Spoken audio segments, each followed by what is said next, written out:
ಜಿಲ್ಲಾಡಳಿತ, ಜಿಲ್ಲಾ ಪಂಚಾಯತ್, ಕನ್ನಡ ಮತ್ತು ಸಂಸ್ಕೃತಿ ಇಲಾಖೆ ಹಾಗೂ ಕರ್ನಾಟಕ ಕ್ಷತ್ರಿಯ ಮರಾಠ ಪರಿಷತ್ ದಕ್ಷಿಣ ಕನ್ನಡ ಜಿಲ್ಲೆ ಮಂಗಳೂರು ಆಶ್ರಯದಲ್ಲಿ ಛತ್ರಪತಿ ಶಿವಾಜಿ ಮಹಾರಾಜರ 398ನೇ ಜಯಂತಿ ಆಚರಣೆ ಬುಧವಾರ ಕುದ್ಮುಲ್ ರಂಗರಾವ್ ಪುರಭವನದಲ್ಲಿ ನಡೆಯಿತು. ಶಾಸಕ ಡಿ. ವೇದವ್ಯಾಸ್ ಕಾಮತ್ ಕಾರ್ಯಕ್ರಮ ಉದ್ಘಾಟಿಸಿ ಮಾತನಾಡಿ, ಶಿವಾಜಿ ಮಹಾರಾಜರು ವಿಶೇಷವಾಗಿ ದೇವರ ಸ್ಥಾನ ಪಡೆದುಕೊಂಡಿದ್ದ ಮಹಾನ್ ಶಕ್ತಿ.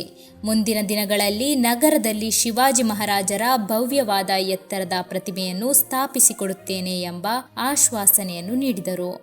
ಮೇಯರ್ ಮನೋಜ್ ಕುಮಾರ್ ಮಾತನಾಡಿ, ಮರಾಠ ಸಮಾಜಕ್ಕೆ ಶಿವಾಜಿಯ ಕೊಡುಗೆ ಅಪಾರ. ಇಂತಹ ರಾಷ್ಟ್ರಪ್ರೇಮ, ಧರ್ಮಾಭಿಮಾನ, ಪರಾಕ್ರಮ ಸಾಧನೆಗೈದ ಶಿವಾಜಿ ಮಹಾರಾಜರ ನೆನಪಿಗಾಗಿ ಪ್ರತಿಮೆ ಅಥವಾ ರಸ್ತೆಗೆ ಅವರ ಹೆಸರನ್ನು ನಾಮಕರಣ ಮಾಡುವ ಕೆಲಸ ಪಾಲಿಕೆ ವತಿಯಿಂದ ಆಗಲಿದೆ ಎಂಬ ಭರವಸೆಯನ್ನು ನೀಡಿದರು. ಉಪನ್ಯಾಸಕರಾಗಿ ಆಗಮಿಸಿದ ಪತ್ರಕರ್ತ ಲಕ್ಷ್ಮೀ ಮಚ್ಚಿನ ಮಾತನಾಡಿ, ಶಿವಾಜಿ ಮಹಾರಾಜರು ತಮ್ಮ ಎಲ್ಲ ಸಾಹಸ ಕಾರ್ಯಗಳನ್ನು 53 ವರ್ಷಗಳ ಜೀವಿತಾವಧಿಯಲ್ಲಿ ನಡೆಸಿ ಇವತ್ತಿಗೂ ಕೂಡ ಮಾದರಿಯ ವ್ಯಕ್ತಿಯಾಗಿದ್ದಾರೆ ಎಂದರು.